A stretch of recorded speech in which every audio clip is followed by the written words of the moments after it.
En esta tercera sesión vamos a ver lo que es la relación y las diferencias entre testigos y los peritos. La función del testigo, ¿no? En el proceso judicial, el testigo también acude al proceso para declarar sobre los hechos discutidos. La función del testigo es declarar sobre todo aquello que ha podido percibir por cualquiera de los 5 sentidos. Normalmente es la vista, ¿no? El oído, el tacto. Entonces, sin embargo, no podrá elaborar conclusiones o valoraciones sobre los hechos que ya van más allá de los inseparablemente unidas a las percepciones sensoriales. La función del perito en el proceso judicial, por el contrario, ¿no? La función del perito consiste en aplicar los hechos discutidos, sus conocimientos específicos para aportar al juez determinadas conclusiones. Veamos estas diferencias mediante un ejemplo, ¿no? En un caso donde se discutía sobre si en un determinado accidente de trabajo influyó que el trabajador hubiese tomado previamente bebidas alcohólicas. Los testigos serán útiles para aclarar acerca si vieron al trabajador ingerir dichas bebidas antes del accidente, sobre el estado aparente del mismo, mientras que el perito será útil para establecer si determinamos la cantidad de alcohol era suficiente para influir en la producción de un accidente, ¿no? Tenemos en el caso, por ejemplo, de las relaciones y las diferencias entre los testigos y peritos, muchas veces confunden al perito con el testigo, cuando en realidad se trata de dos actores en el proceso judicial distintos y que están llamados a cumplir roles y finalidades distintas como medios de prueba. En el caso de los peritos, el perito es la persona que realiza un peritaje o prueba pericial, ¿no? Mientras en el testigo es la persona que aporta un testimonio o prueba testimonial. El perito es un experto, tiene conocimientos en una determinada ciencia, en un determinado arte o técnica. Y esa calidad en que es llamado al proceso, incluso no puede servir como perito quien tenga conocimiento sobre hechos o circunstancias que conoció directamente, que conoció. En este caso se trataría propiamente de un testigo. O sea, si la persona llamada no puede ser perito, no puede ser testigo a la vez. En el caso del testigo, es la persona que normalmente, por razones ajenas de las circunstancias de la comisión de un determinado hecho delictuoso. El perito debe ser siempre imparcial. El testigo puede estar parcializado, ¿no? El perito nunca puede ser, como dice, apoyar a una de las partes, ¿no? En este caso. En el caso del testigo, puede estar parcializado, puede ser de una de las partes, declarar a favor de una de las partes. El perito debe tener título expedido en el país o en el extranjero, habilitante en la materia si se trata de una ciencia, arte o técnica que esté reglamentada.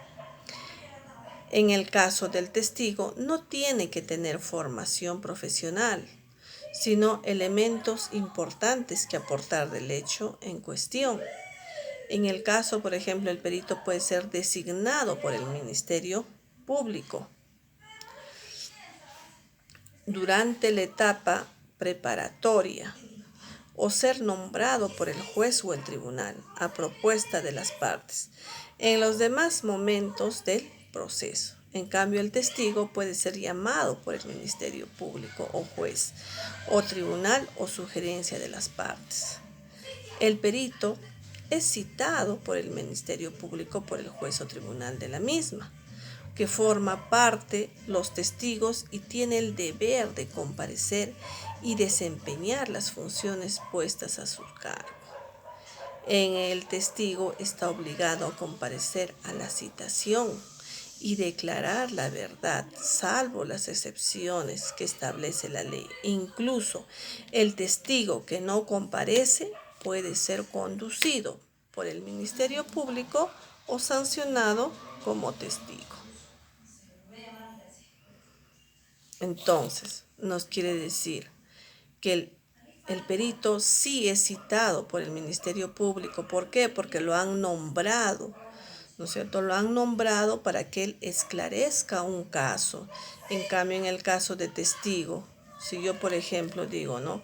El testigo ha visto el robo, entonces tienen que llamar al testigo porque es fundamental que lo que dice una de las partes tiene que ser comprobado. El perito es designado por el Ministerio Público.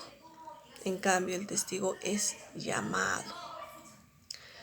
El testigo no es necesario que tenga una formación profesional, solamente que atestigue o que aporte nuevos elementos de cómo se han dado los casos. En el caso del perito, sí tiene que tener un título expedido, ¿no? Y que tiene que ser habilitado y se trata de una ciencia alta técnica que está reglamentado. En el caso del perito contable, tiene que tener como mínimo una experiencia de 5 años de trabajo, ¿no? En esa área, en ese campo. El perito debe realizar la prueba pericial como objetividad, imparcialidad e independencia. ¿Qué quiere decir? Que no puede ser parcializado para una de las partes. Él no tiene que tener ninguna clase de amistad ni grado de consanguinidad hasta 4º grado de familiaridad con una de las partes, ¿no? El perito puede declinar su nombramiento, incluso puede decir no, yo no puedo, yo no puedo hacer esta pericia, ¿no? Puede decir.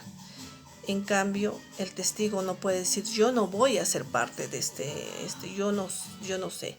En el caso de un peritaje dudoso, insuficiente o contradictorio, se puede ordenar su ampliación o la realización de otro peritaje, ¿no? El dictamen pericial se presenta por escrito. En cambio, el testigo va a manifestar de forma verbal su testimonio. El perito tiene la obligación de comparecer a la audiencia y presentar un informe oral sobre el peritaje que puede ser sustituido por la lectura del dictamen pericial. Se puede ordenar siempre que sea posible que sean realizadas o recreadas las operaciones periciales en la audiencia. El perito, distinto al testigo durante su informe en audiencia, tiene la facultad de consultar documentos, notas o publicaciones, porque el perito tiene que indicar al juez o al fiscal, en este caso también, tiene que indicar mediante bases legales por qué motivo está indicando que alguna resolución que él está sacando dentro de su peritaje, ¿no? Alguna conclusión que esté sacando dentro de su peritaje. El perito, antes de presentar su informe en audiencia, es advertido que puede comprometer su responsabilidad penal y civil, sea por perjuicio, falsedad o falsificación de la prueba testimonial. ¿Qué pasa si el perito está a favor de una de las partes? Entonces, si no trabaja con la objetividad que tiene que trabajar un perito contable, va a perjudicar, es más, puede inducir a la culpabilidad de una de las partes y puede llegar incluso hasta cumplir una pena privativa. Entonces, el perito tiene que ser imparcial, ¿no? Y tiene que trabajar con bastante responsabilidad penal y civil, nos indica. Similitudes que encontramos entre el testigo y el perito es que el perito presta juramento y el testigo también va a prestar juramento, ¿no? El perito declarará ante la autoridad judicial sobre percepciones sensoriales y el perito sobre lo que ha examinado. El testigo declarará ante la autoridad judicial sobre percepciones sensoriales y el testigo lo que ha visto. Bueno, jóvenes, hasta la próxima clase.